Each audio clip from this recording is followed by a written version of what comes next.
Imagine a place so feared, its very name became a warning: you're headed to Sing Sing. A fortress forged in iron and misery, where gang giants rose, legends shattered, and the electric chair claimed the condemned. Tonight, we peel back 200 years of brutality, brilliance, and broken men inside America's most infamous prison. But before we step into these haunted walls, hit that subscribe button and turn on notifications. Because once we begin, there's no turning back. If you love deep dive crime documentaries, real prison history, and untold stories from behind the steel bars of America's most feared lockups, then subscribe now. Join the community, because every week, we uncover the dark truths no one else dares to explore. Alright, let's walk inside.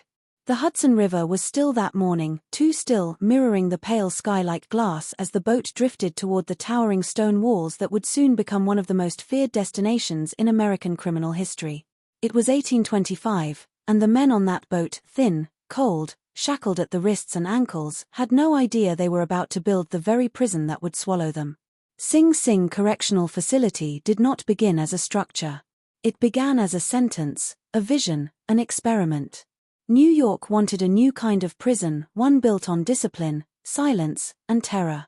And so they brought these convicts north from Auburn, marched them onto a barren outcrop of rock in the town of Ossining, and gave them hammers. Not weapons. Tools. Their punishment was to become their own architects. Day after day, they hammered into the unforgiving white limestone cliffs, sweat and dust mixing with blood as their chains clanged against the rock. The sound echoed off the river, a metallic heartbeat that locals would later say never stopped. The men slept in temporary wooden barracks under guard, but word spread quickly that survival here was a coin toss. Some collapsed under the weight of stones. Others vanished in the night, escaping into the river's black waters, only to sink with the weight of their iron shackles. But the walls rose anyway. By 1828, the cell block stood, long, narrow corridors lined with tiny stone chambers barely wide enough for a grown man to stretch his arms. The rules were simple: total silence. Absolute obedience. No talking. No humming. No whispering. Inmates marched in lockstep, heads down, eyes forward. If a man dared look sideways, officers were ready with clubs and whips. Inside those walls, fear was currency. The guards enforced the Auburn system, a brutal regimen that believed the spirit could be broken and rebuilt like stone. Prisoners lived alone, worked together in absolute mute compliance, and ate in silence. Every clang of a tool, every scrape of a bowl, every shuffle of a foot carried meaning. The prison became a machine, cold, efficient, unforgiving. And at the heart of it all was the stone itself, the very rock the men had carved. Sing Sing didn't simply contain them, it was made from their suffering. There were no amenities, no comforts, no moments of reprieve. The cells were damp year-round, freezing in the winter and suffocating in the humid summers. Rats gnawed at leftover scraps. Lice made their home in every blanket. The air smelled of sweat, mildew, and hopelessness. But what made Sing Sing unique wasn't just the punishment, it was the reputation. By the mid-1800s, the prison's name had already become a brand of terror whispered across New York streets. If a judge said Sing Sing, even the hardest criminals swallowed hard. The place seemed alive, as if the walls absorbed every scream, every desperate prayer, every secret. When the state needed an execution chamber, they placed it here, cementing Sing Sing as the symbolic doorway between justice and death. Soon, the prison would earn a second name, the House of Pain. And this was just the beginning. The men who built Sing Sing were prisoners. The men who filled it afterward were legends, gang leaders, political radicals, killers, thieves, revolutionaries, and some who never deserved to be there at all. But every one of them shared a single truth once they passed through those iron gates. Sing Sing did not judge you. It swallowed you. Completely. And as the decades rolled on, the prison evolved, becoming a stage for daring escapes, violent uprisings, corrupt officials, bone-chilling executions, and even moments of unexpected redemption. The walls that rose from the Hudson would become witnesses to everything America tried to hide. Welcome to Sing Sing, where the walls never forget. The first thing every new inmate learned at Sing Sing wasn't written on any sign. It wasn't spoken aloud during intake. It wasn't explained by guards or whispered by veterans of the cell block. It simply hit you like a cold slap within minutes of entering the main corridor. Silence. Absolute. Unbreakable. Sing Sing's Orban system was more than a disciplinary code. It was identity stripping, a psychological clamp designed to turn men into shadows. As the warden often said, a silent prisoner is a controlled prisoner. And at Sing Sing, control was the only religion. From the moment the steel gates locked behind a newcomer, every movement was choreographed. Guards signaled orders not with words but with taps of clubs on railings, sharp whistles, or gestures. Talking was forbidden, but thinking wasn't, and that silent space between thought and obedience became the most dangerous place in the prison. Prisoners marched everywhere in a single-file line, each man's left shoulder inches from the man ahead, heads bowed, hands tucked behind their backs. No one dared to make eye contact. The guards watched for everything: a flinch, a twitch, a sideways glance. Any deviation from the rhythm marked you as a target. Meals were a ritual. The dining hall was long and narrow, with rows of wooden tables polished not by oil, but by decades of elbows scraping and trembling. At the sound of a whistle, inmates sat down in perfect sync, upright, unmoving. Nobody spoke. Nobody chewed loudly. The only sounds were spoons tapping tin plates and the distant hum of the Hudson River wind squeezing through cracks in the stone. It was in these moments, these suffocating stretches of forced stillness, that men began to lose themselves. Some withdrew completely, shrinking into their thoughts like animals accepting confinement. Others battled the rules in small, invisible ways: a smirk, a cough that lasted a fraction too long, fingers tapping a rhythm on a thigh. And every one of these microscopic rebellions had a cost. Violations were handled swiftly and brutally. Sing Sing's dark cells, stone chambers with no windows, no light, and barely enough space to lie down, became infamous. A man could be thrown in for a whispered word or even a suspected conversation. Inside those pitch-black rooms, time evaporated. Days felt like weeks. The air was thick, unmoving, and tasted like damp earth and old sweat. Many emerged trembling, disoriented, unsure if they'd truly been alone in the dark or if something else breathed beside them. But even for those who escaped the dark cells, punishment was always close. The guards carried heavy clubs and short whips known as cat tails, and they weren't shy about using them. A single blow could send a man crumpling to the stone floor, a series of them could put him in the infirmary. The rules of Sing Sing weren't just enforced, they were carved into muscle and bone. Yet inside this system of terror, a strange kind of hierarchy emerged. The longer a man survived the silence, the more he learned to read the unspoken language of prison life. A shuffle of feet meant danger. A slow, deliberate inhale meant a guard was watching. A clenched jaw meant someone nearby was close to snapping. It wasn't gangs that ruled Sing Sing in the early years, it was attitude. The fiercest men weren't always the biggest or strongest, but the ones who could hold their minds together in the crushing quiet. They built invisible reputations. The guards recognized them. The inmates respected them. Not because they fought, but because they endured. One such man was Elijah Crane, a former dock worker serving 10 years for armed robbery. Elijah was built like a tree trunk, with hands scarred from years of hauling cargo along the East River. But it wasn't his size that earned him a reputation, it was his silence. He never flinched. Never hesitated. Never broke formation. Guards watched him closely, expecting rebellion, but Elijah followed every rule with chilling precision. What they didn't know, what no one could see, was that Elijah was studying the prison. He navigated Sing Sing like a scholar reading ancient scripture. He memorized the timing of guard rotations. He tracked which windows rattled during storms.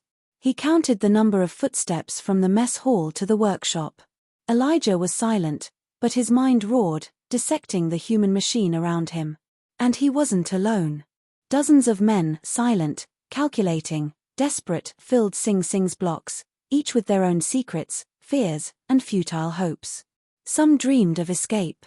Others dreamed of redemption. But most simply dreamed of surviving one more night behind walls that felt alive. The silence wasn't just a rule. It was a weapon. A psychological pressure that squeezed men until they broke. The Auburn system aimed to reform, but what it truly did was erase identities. It took thieves, killers, swindlers, and revolutionaries and turned them into ghosts. And yet, behind every quiet face was a story Sing Sing would eventually force into the light. Because silence, no matter how enforced, never lasts forever. Not in a place built by broken men. Not in a prison that remembered everything. In the next chapter, the walls will witness their first major crisis, one that shakes the prison down to its stone foundations. 4 years, Sing Sing functioned like a perfectly wound machine, cold, mechanical, unthinking. The silence held. The formations marched. The guards controlled every breath that passed between the stone walls. And the public, fascinated by reform and punishment, praised the system as a model of American discipline. But no machine runs forever. By the early 1830s, the pressure inside Sing Sing had reached its breaking point. The population had swelled beyond the original design. More bodies meant more eyes, more restless minds pressed into identical routines, more opportunities for cracks to form. Even the guards could feel it, a quiet tension vibrating just beneath the surface of every work detail, every march, every mealtime ritual. Inmates began subtly pushing back. A dropped tool that lingered too long before being retrieved. A glance held half a second too long. A foot stepping slightly out of line. To outsiders, these gestures meant nothing. Inside Sing Sing, they were sparks, tiny, dangerous hints of rebellion. Elijah Crane saw all of it. By now, he'd become an unofficial observer of Sing Sing's shadow politics. He noticed which guards were growing impatient, which inmates whispered in the yard when they thought no one noticed, and which corners of the prison seemed to pulse with hidden tension. Elijah didn't speak, not because he feared punishment, but because he understood the game better than most. He knew Sing Sing was a dam holding back an ocean of desperation. And the dam was beginning to crack. The trigger came on an overcast morning in late autumn. Work crews were assigned to the quarry, chipping away at the same limestone that had built the prison years earlier. The air was cold enough to sting, and men's hands shook as they worked. Among them was a young inmate named Thomas Greeley, scrawny, barely 20, with eyes that flickered like they were searching for exits that didn't exist. Greeley had been punished the night before for speaking during mealtime. A guard had dragged him by the collar into the corridor and slammed him against a wall, leaving him bruised and humiliated. He had returned to his cell bruised, trembling, fighting back anger and tears. Now, in the quarry, that anger spilled over. A guard named Corporal Haskett, a tall, sharp-jawed man with a reputation for cruelty, approached Greeley, accusing him of working too slowly. The other inmates kept their heads down, pretending not to hear the exchange. But Elijah glanced up just long enough to see Greeley's jaw tighten, his grip on the hammer stiffening. Haskett leaned in closer, muttering something only Greeley could hear. And then it happened. Greeley swung. Not wildly, not clumsily. With precision. The hammer struck Haskett across the cheekbone, splitting skin and sending him sprawling on the gravel. The sound echoed across the quarry like a gunshot. Silence, real silence, fell. Not the enforced kind, but something deeper. A stunned, frozen stillness. Every inmate stopped working. Every guard turned. Elijah blinked, absorbing the moment as if he had expected it all along. Greeley didn't run. He didn't shout. He just stood there, chest heaving, eyes blazing with a fury that had been silently cultivated through months of fear and humiliation. The guards swarmed. 3 piled onto him instantly, swinging clubs until Greeley dropped to his knees. Another struck him across the back. Someone kicked him in the ribs. The assault was vicious, frantic, like the guards were trying to beat the rebellion out of every man present by punishing just one. But the inmates weren't cowed this time. They watched. And their silence carried a different energy, one the guards immediately recognized as dangerous. Sing Sing's delicate balance had shifted. Greeley was dragged back to the prison unconscious, leaving a trail of blood on the quarry path. Some inmates muttered prayers. Others clenched their fists. Elijah inhaled slowly, memorizing the look in every man's eyes. And that night, when the lights dimmed and the guards vanished into their offices, the tension burst open. In the north cell block, An inmate named Hayward smuggled a metal spike from the workshop and began scraping at the bars of his cell. Another carved a message into the stone, "The walls remember." Others whispered through the vents something forbidden for years. Their voices were faint, trembling, desperate. But they were voices, and they traveled through the ancient stone like ghosts awakening after a long sleep. In the West Block, a guard heard faint tapping, too rhythmic to be accidental. He reported it. More guards patrolled. The warden increased punishments. But the prison had reached an irreversible point.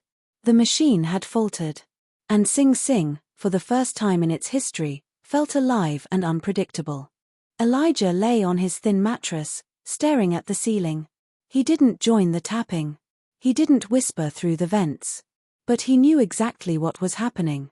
He could feel the shift in the air, the electricity of revolt brewing beneath centuries-old stone. Sing Sing had been built on silence. It had been maintained through fear. But now, it faced its first true crisis. A prison full of men who realized that the rules could be broken. And once silence cracks, it never fully returns. The first riot was coming. And when it arrived, it would shake the nation. The warden felt it before he saw it. Tension. A change in the rhythm of the prison. A subtle wrongness in the air, like the breath before a storm breaks open. 4 days after the quarry incident, guards reported whispers, strange signals, and sudden bursts of disobedience. Nothing dramatic, nothing open, but enough to unsettle even the most seasoned officers. The silence Sing Sing relied on was cracking. The guards doubled patrols. Punishments increased.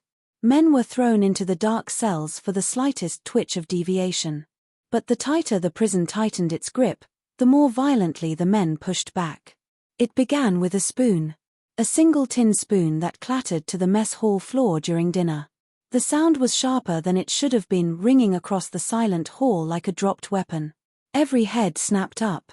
Every pair of eyes locked onto the guard who stomped toward the offending prisoner. The inmate, a broad-shouldered man named Corwin Black, stood slowly, his face calm, almost serene. He didn't speak. He didn't gesture. He simply looked at the guard with a quiet defiance that said more than any shouted rebellion ever could. The guard raised his club. Corwin didn't flinch. And then another spoon dropped. And another. And another. Within seconds, the hall filled with the metallic staccato of clattering utensils, an improvised symphony of revolt. Not one man spoke, but the message was unmistakable. "We will not be broken." The guards panicked. They rushed forward, clubs swinging, trying to reassert control, but the men didn't scatter this time. They rose, silent, unified, resolute. A shove here.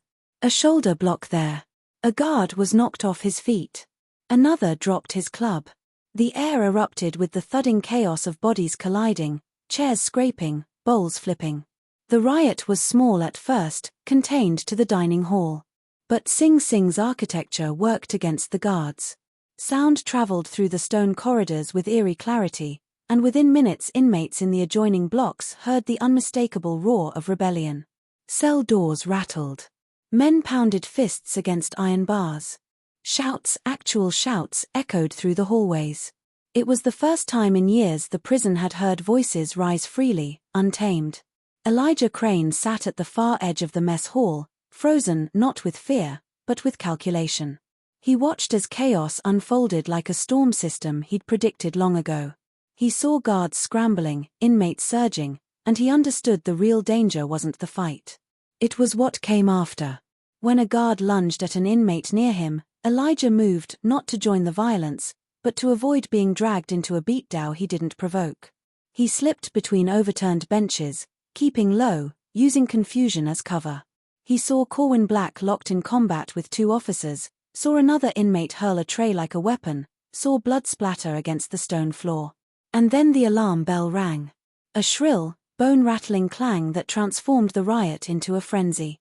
Reinforcements thundered into the hall. Clubs, whips, chains, anything that could subdue bodies was wielded with ruthless abandon. Orders were shouted, boots slammed into ribs, tables overturned as guards stormed through like a human tempest. But the inmates didn't stop. Some fought with fists, others with stolen tools, but most simply pushed back an ocean of bodies refusing to bow. Someone tore down a gas lamp. Flames leapt up the wall, licking the beams overhead. Smoke curled, thickening the air, mixing with the smell of sweat, blood, and stone. What began with a spoon became Sing Sing's first recorded riot. It lasted 9 minutes. 9 violent, chaotic, transformative minutes. When it ended, the dining hall was unrecognizable, tables shattered, plates cracked, men bleeding on the ground, guards gasping for control. Smoke drifted lazily toward the ceiling. The injured groaned. The stone walls, once symbols of impenetrable order, felt shaken alive with the echoes of defiance. Dozens of inmates were pulled out, chained, and dragged to punishment cells. Corwin Black was nearly beaten unconscious. Several others were put in restraints for days. The warden stormed through the corridors red-faced, barking orders, furious that the silence had been shattered so dramatically. But no matter how harsh the retaliation, the truth was undeniable. A line had been crossed.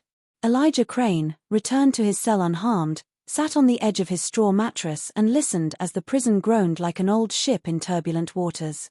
He could feel the shift deep within the walls, an unseen fracture widening. Sing Sing wasn't simply a place anymore. It was a living organism. And today, it had screamed. The warden announced that a new era of discipline would begin immediately. More guards. More restrictions. More punishments.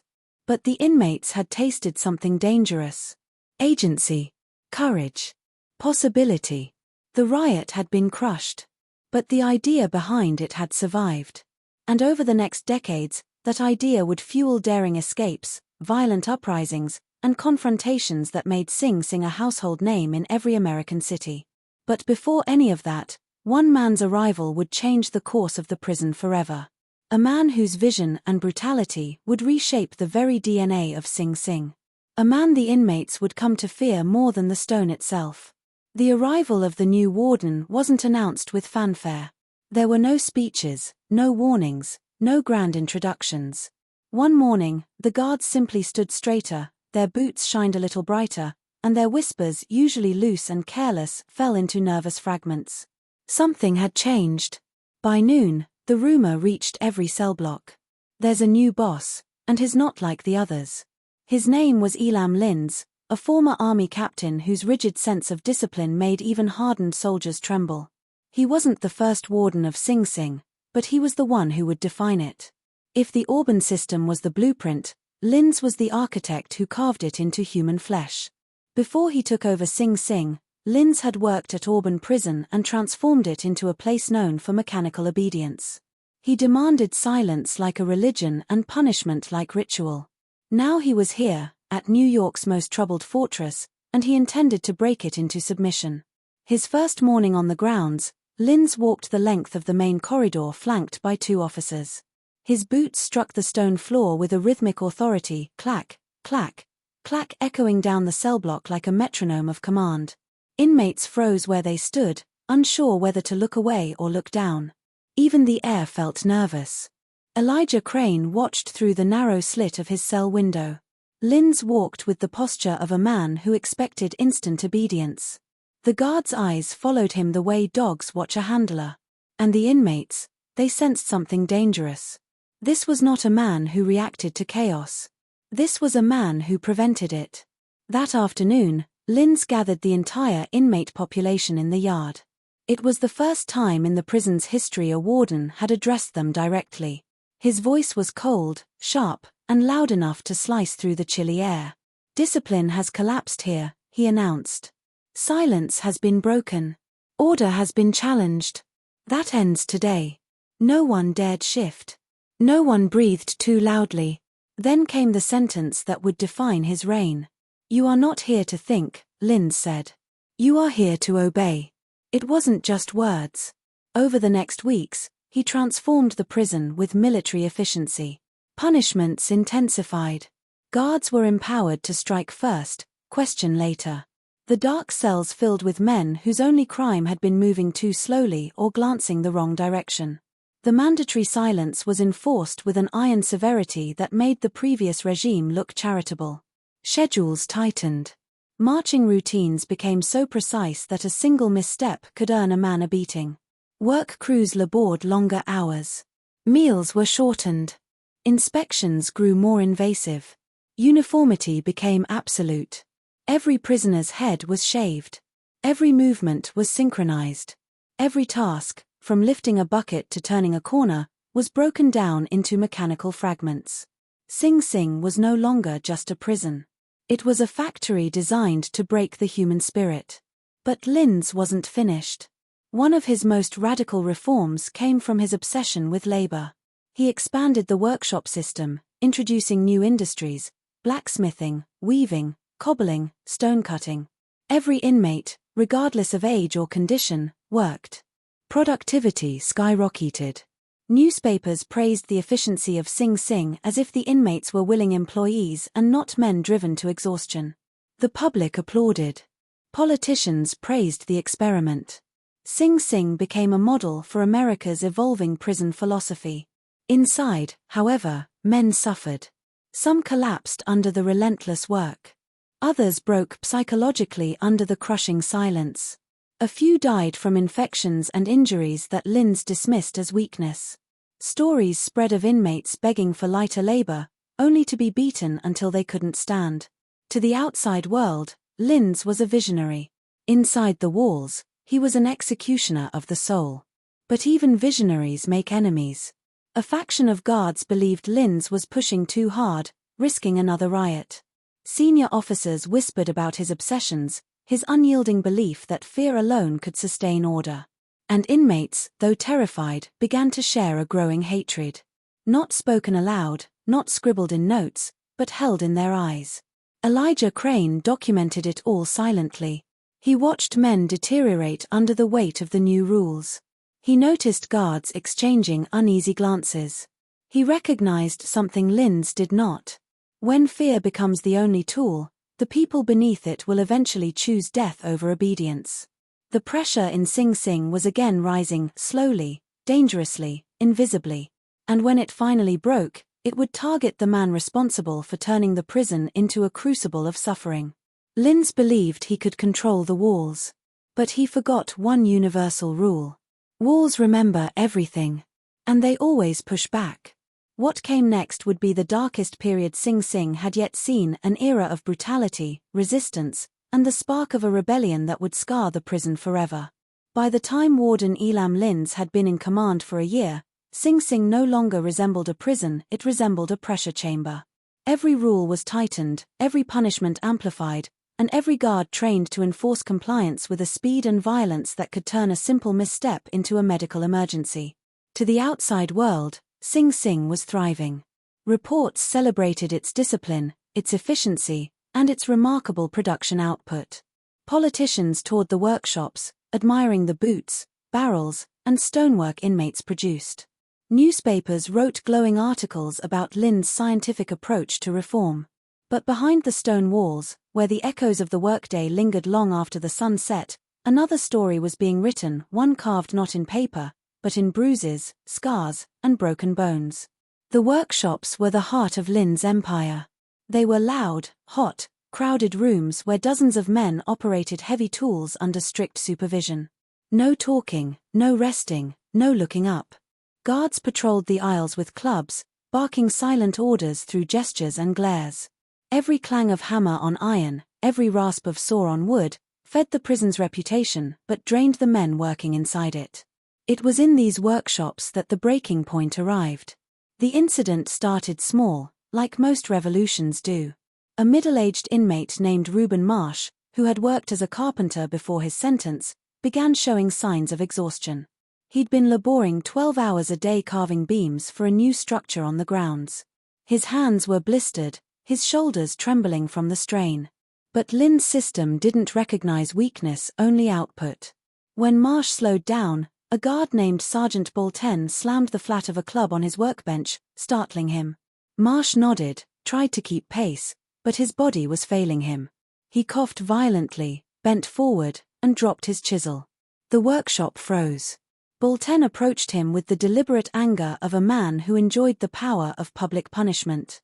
He grabbed Marsh by the collar and hissed through clenched teeth, "Pick." It. Up. Marsh attempted to comply, kneeling to retrieve the chisel. But dizziness took him, and he steadied himself by gripping the edge of the bench. Bolton saw this as defiance. He swung. The club struck Marsh across the back with a sound that silenced the entire workshop. Men stopped sawing, stopped hammering, stopped breathing. Marsh collapsed onto the floor, gasping, his hands shaking uncontrollably. It should have ended there, another brutal disciplinary act among hundreds. But this time, something was different. Elijah Crane saw it. He wasn't close enough to intervene, not that intervening would have helped, but he saw the look in the other inmate's eyes. The unspoken decision. The shared anger. The collective threshold crossing. Bolton raised his club again. And before anyone could process the moment, another man moved. A young inmate named Felix Danner, quiet, slight, barely 21, lunged forward, grabbing Bolton's wrist. The guard's eyes widened in shock. No one ever touched a guard. Ever. A split second of stunned silence followed. Then the workshop exploded. Men surged forward in a wave, silent but furious. Tools became weapons. Hammers, chisels, wooden handles, steel scraps, anything within reach was lifted. Dozens of inmates moved not as individuals, but as a single enraged body. Bolton tried to shout for help, but someone slammed a mallet into his stomach, knocking the wind out of him. Another guard nearby attempted to draw his baton, but he was overwhelmed instantly, dragged down by 3 inmates. The noise was deafening. Metal clanged, feet pounded, voices rose for the first time in years. Shouts. Grunts. Screams. It was rebellion in its rawest form. Elijah didn't join the assault, but he didn't retreat either. He stood firmly, scanning the chaos, understanding that what was happening was bigger than Bolton, bigger than Marsh. This was the tipping point. In minutes, flames ignited, someone knocked over an oil lamp. A workbench caught fire. Smoke curled upward, filling the room. Men coughed and stumbled but didn't stop. The guards who tried to intervene were beaten back. The workshop doors shook as reinforcements struggled to break through. When the heavy iron finally swung open, the riot bled into the hallway, then into the yard. Inmates from nearby blocks heard the screams and the smashing and responded with their own eruptions, kicking cell doors, breaking windows, shouting messages that echoed off the ancient stone. It took nearly an hour for the guards to regain control. An hour of chaos that left 3 guards hospitalized, dozens of inmates blooded, and half the workshop destroyed. Reuben Marsh, whose collapse had sparked the uprising, survived, though barely. Felix Danner, the young man who had grabbed Bolton's wrist, was beaten unconscious during the aftermath and thrown into solitary. The warden arrived after the riot was contained. Elam Linds surveyed the damage with a cold, simmering fury. His eyes traced the broken tools, the scorch marks on the walls, the blood on the floor. He didn't raise his voice. He didn't demand explanations. He simply issued a single chilling order. Double the labor quotas. Triple the punishments. And no man leaves his cell without my command. Sing Sing was entering its darkest era yet. But something irreversible had been set in motion. Something Linds couldn't silence or beat out of existence. Men who have nothing left to lose cannot be controlled. And Sing Sing's walls felt it too. A shift in their ancient bones, a whisper in their cracks. The next rebellion would be bigger, stronger, more devastating. And it was already growing in the shadows. Sing Sing had ways of reminding men that mercy was a privilege, not a promise. But nothing delivered that message more brutally than the Icebox, a block of punishment cells carved deep into the prison's stone belly. Officially, it was known as the Special Housing Unit in earlier decades, but inmates who survived it gave it a name that stuck. The Icebox.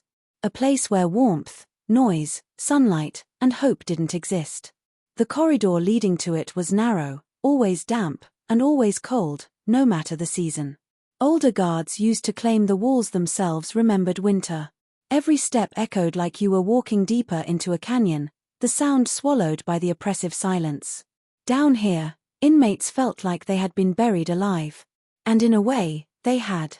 Inside each cell was a concrete slab, a bucket, and darkness that made the mind turn against itself. Prisoners sent here described hallucinations, footsteps that weren't there, whispers that came from the walls, shadows that moved without bodies. The longest recorded stay in the icebox was nearly 4 months, and when the inmate emerged, he could barely speak, barely walk, and recoiled from light like an animal dragged from a cave. But Sing Sing's legacy wasn't just built on the cold, it was built on the stories of those who survived it. One of those stories belonged to Marcus the preacher Hale, a man who entered Sing Sing with a reputation for stirring unrest among the inmate population. Not through violence, but through words. Hale had a talent for exposing injustice, calling out corruption, and rallying prisoners to demand better conditions. To the administration, he was a threat. To the inmates, he was a voice. One night, after Hale gave a particularly heated speech in the yard about guard brutality, he was escorted from his cell and taken below ground. No charges. No paperwork. No explanation. Just a door that slammed behind him and a cold that felt like it could shatter bone. Hours turned into days. Days into weeks. Hale's sense of time dissolved. Without sunlight or human interaction, his mind became a battlefield of memories and illusions. He later recalled hearing familiar voices, his mother calling his name, his brother laughing, a childhood friend whispering through the cracks. But when he pressed his ear to the wall, all he heard was his own breath. But what broke him wasn't the silence. It was the drip. A single crack in the ceiling let water fall every few seconds, landing on the concrete with a sound that never stopped. It became a metronome of torment, marking time he couldn't measure, cutting through any attempt to sleep, think, or escape into imagination. The guards claimed it was just a leaking pipe. Inmates believed it was intentional, a psychological weapon designed to erode sanity one drop at a time. After nearly a month, the guards opened Hale's cell. They expected to find a broken man. Instead, he was sitting upright against the far wall, whispering something under his breath. A prayer. A threat. A confession. No one really knew. But when he stepped back outside, blinking against the light like a creature resurfacing, something had changed in him. He spoke slower. His eyes darted without reason. And when other inmates tried to talk to him, he only replied with fragments, pieces of sentences that sounded like they belonged to someone else's story. The administration thought they had silenced him. But they misunderstood the power of trauma. Hale didn't return to speeches, but his survival of the icebox became legend. His story traveled through every tier, passed from cell to cell like contraband. It didn't silence Sing Sing's inmates, it fueled them. Hale had become proof of what the prison was capable of. Proof of what it was willing to do behind closed doors. And proof that even if the walls tried to swallow a man whole, sometimes they spat him back out just so his suffering could echo. And the icebox didn't stop with Hale. Dozens of inmates over the decades found themselves trapped in that stone coffin, some for discipline, some as retaliation, some simply because they were inconvenient. Many emerged ghosts of their former selves. A few never emerged at all. The warden's official stance was always the same. These men are dangerous. Isolation protects staff and inmates alike. But behind that administrative phrasing was an unspoken truth: the icebox wasn't about safety. It was about control. Sing Sing didn't just punish actions. It punished defiance. And every story from the icebox reinforced a message that ran through the prison like electricity. Do not challenge the system. Not unless you're willing to face the cold. Yet for all the icebox's terror, its existence hinted at something deeper, a brewing war between order and resistance, one that would soon explode into one of the most shocking chapters in Sing Sing's history. A chapter where the walls themselves seemed to tremble. A chapter where punishment created pressure and pressure created rebellion. Sing Sing had always been a place where rumors traveled faster than the guards who tried to suppress them. Whispers slipped through ventilation shafts, moved beneath cell doors, and floated across the yard disguised as casual conversation. Information was a currency more valuable than cigarettes or instant coffee, and in Sing Sing, every inmate learned how to trade it. After Marcus the preacher Hale emerged from the icebox, those whispers grew louder, sharper, bolder. Something had shifted in the prison's atmosphere. Hale didn't speak publicly anymore, but what happened to him spread like ink in water. Men repeated the details in hushed tones, how he stared at walls even when talking to someone, how he held onto his food like someone might steal it, how his hands trembled every time a door clanged shut. To the inmates, this wasn't just another punishment story, it was a message from the administration. Step out of line and you disappear. But Sing Sing made a mistake. They tried to break the wrong man. Hale's silence created a void, and into that void stepped a new presence, someone more calculating, less visible, and far more dangerous to the balance of power inside the prison. His name was Darius Cole, known throughout New York's correctional system simply as Cole Black. A former gang strategist from the Bronx, Cole wasn't the loudest or the strongest inmate, but he was the kind of man who noticed patterns in everything, even chaos. His influence didn't come from fear but from foresight. He could predict guard rotations, inmate conflicts, and administrative decisions before anyone else saw them coming. And when Hale returned from the Icebox, Cole Black saw something the guards didn't. An opportunity. Hale had been the emotional leader. Cole was the architect. For years, Cole kept his head down, watching, learning, calculating how Sing Sing's internal ecosystem really worked. Every guard had a habit. Every inmate had a weakness. Every corridor had a blind spot. And every form of cruelty, every bruise, every broken bone, every disappearance, created anger that simmered quietly but never boiled over. Not yet. But Hale's collapse, that was the spark. It didn't happen overnight. Rebellion in prison rarely does. Instead, it began with tiny disruptions, fault lines that only someone like Cole would recognize. Inmates stopped participating in voluntary programs. They refused meals on certain days. They slowed down movement lines, creating delays that irritated the guards. Tools in the workshops began to go missing, though they were never used and never found. Laundry deliveries were suddenly miscounted. Small things. Minor. Harmless on the surface. But when strung together, the message was clear. The prisoners were pushing back. And in Sing Sing, where the administration demanded absolute control, any pushback was treated like an act of war. Cole Black started meeting with key inmates in places guards rarely monitored, like the seamstress shop, the chapel basement, or the far corner of the yard near the old stone wall where the blind spot from Tower 3 created a pocket of privacy for 6 whole seconds every rotation.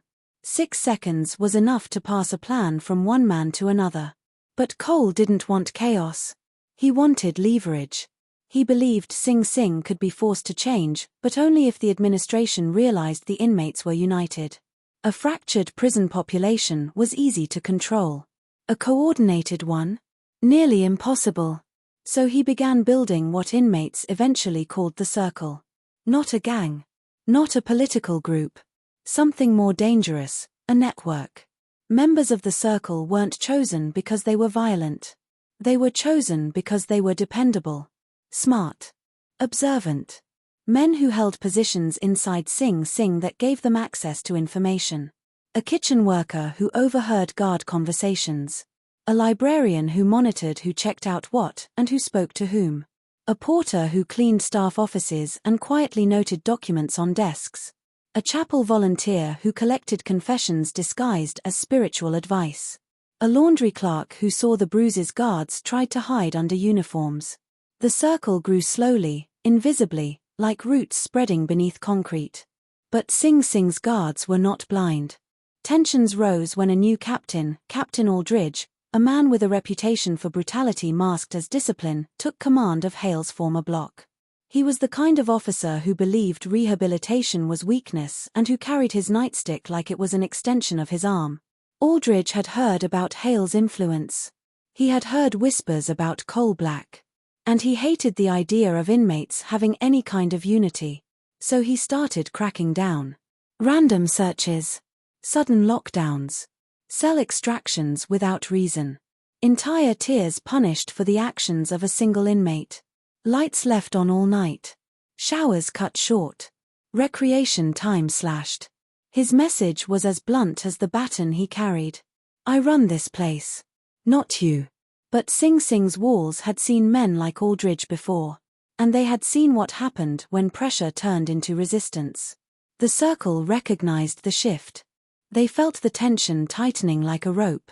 Coal Black told them quietly, every storm announces itself long before it breaks. The Icebox. Hale. Aldridge. The silent protests. The rising aggression. All of it was weaving together into a single outcome. Something was coming. Something violent. Something historic. And Sing Sing, despite all its stone walls and iron bars, was not prepared. The story of Sing Sing Correctional Facility is not just a chronicle of violence, punishment, and survival. It is a mirror reflecting the darkest corners of a system built to control men, reshape them, or break them entirely. For nearly 2 centuries, its walls have heard every whispered plan, every desperate prayer, every echo of defiance. Generations of inmates came and went, but the walls stayed. Watching. Absorbing. Remembering. From the icebox to the yard, from secret alliances to open rebellion, every story layered itself into the stone. And long after the men are gone, after the guards retire, after the inmates are transferred, after the mess halls go silent, the walls still hold the truth. Not the official reports. Not the courtroom transcripts. Not the speeches from politicians. But the real truth. The truth of what men become when caged. The truth of what institutions become when unchecked. The truth of how suffering echoes far longer than footsteps. Because Sing Sing is more than a prison. It is a legend, fearsome, complicated, unforgettable. A symbol of how a system can swallow men whole. And how some, despite everything, still rise to challenge it. And as the world changes, as conversations shift, and as the fight for justice grows louder, Sing Sing stands where it always has, perched on the Hudson River with its back straight and its secrets buried deep. But secrets have a way of resurfacing. And walls that stand this long never forget. Call to action, documentary style, smooth and professional. If you've been captivated by the untold stories behind these walls, if you want more deep dives into the hidden truths of America's most notorious prisons, then hit that subscribe button right now. Turn on notifications. And join us as we uncover the stories most people never hear. Because in this world, knowledge is power, and the truth deserves a voice.